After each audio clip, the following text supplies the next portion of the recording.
right, folks, before we get started on this one, I'm going to be honest with you. There's some lost footage here. So there's some big gapping. Things may not look in order at certain places. I had to make room, had parties, family get-togethers, and bar mitzvahs to go to. And my phone only had so much space, so some of the footage had to go. So I figured I better go ahead and upload this one before I ended up deleting the whole build. So this one here is for two 15-inch Nemesis Audio Hectic subs. Customer had them in a prefab box. Went over, took a look at it, like it was a little too small for me. He said, go ahead and do what I wanted to do for it and see what design we come up with. So here we go. And as you can see, we're already halfway through with the build, but I'm gonna try to jump in here and try to make sense of it. You can see the process is different here, and it's for a reason. These subwoofers have massive magnets, so I assembled this one in order of having to build magnet blocks for these. Anytime I build boxes for subs that are mounting horizontal, you get that extra weight on the basket when you screw it to the baffle. This helps minimize that and helps take the stress off your basket. So I built it this way just to make sure I can measure and get the exact height for the magnets as I put it in before I end up putting the back piece on. So I hope that makes sense to you. And these are the blocks, just standard square blocks. I just gapping and space them, get them measured out till I got the right height. Got them shot and screwed together. Got them installed in place. This box is going in. It has a Chevy Monte Carlo. So you already know 15s in a G-body trunk, you're pushing the envelope anyway. And these subwoofers are space hungry. So I was just trying to get the maximum I could get with still getting the trunk closed. It's got amps in there, spare tire, all this kind of stuff that I got to deal with, trying to make this work for the customer. Here I'm adding some 1.25 inch wooden dowel bracing, stiffen up that back wall, tie the back wall of the porch together. You know, my philosophy, add that rigidity, get that box as solid as you can, bring that efficiency up. Marked out and painted up the top part of the port area. And once it dried, I went ahead and screwed it into place. Here I'm adding some filler pieces to strengthen up that top end, just to add, again, more rigidity. I didn't do it on the bottom side because the bottom side I was able to clamp it and let it adhere to the bottom piece, and there was no gapping. The strength was already there.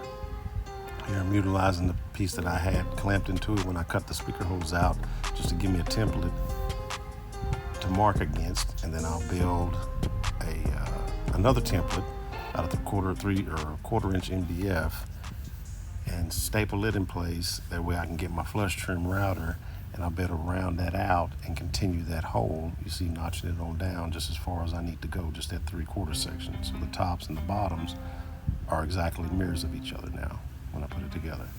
Now I'll go ahead and grab some 1/4 inch MDF, just for the top side piece, adding a layer so I can trim up a fabric in later.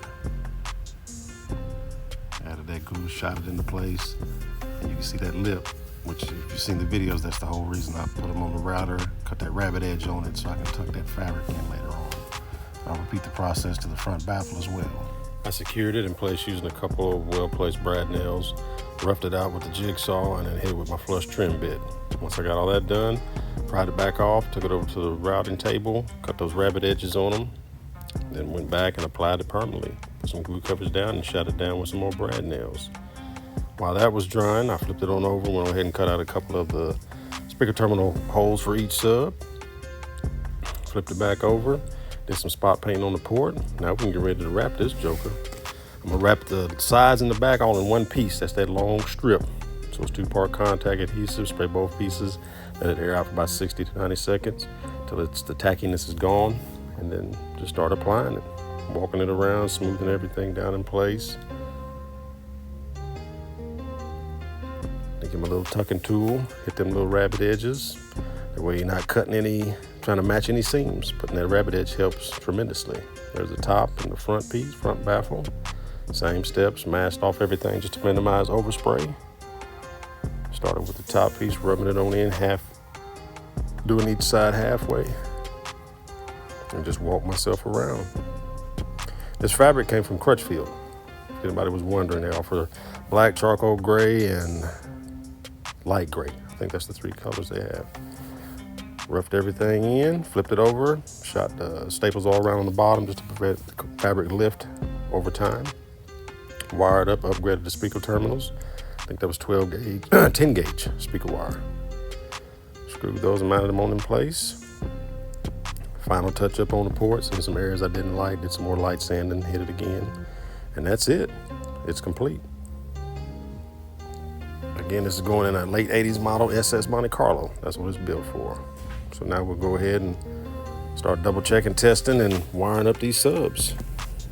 As a good rule of thumb, I always pre-test all products, whether it's new or used, because I've had them bad out of the box, bad used. You just never know. You want to go through all of this and then put everything together and kind of find out you got a bad coil, you got a bad resistor.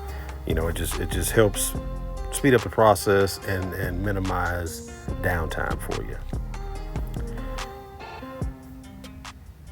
If you notice, some of the speaker terminals aren't the same size. One of these things are not like the other.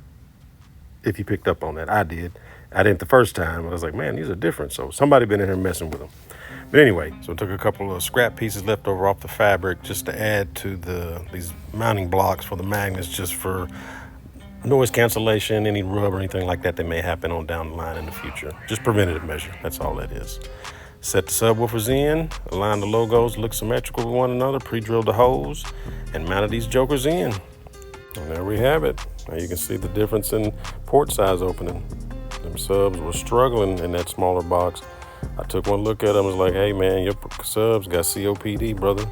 We need to go ahead and get them in the lab, write a script for them so we can get them back breathing like they're supposed to be. And that's exactly what they're doing now. I'll see if I can find a video. I got one little clip of them playing when we went and wired everything up. But I'll see what I can do for you. Appreciate you watching. Thanks again, and we'll see you on the next one.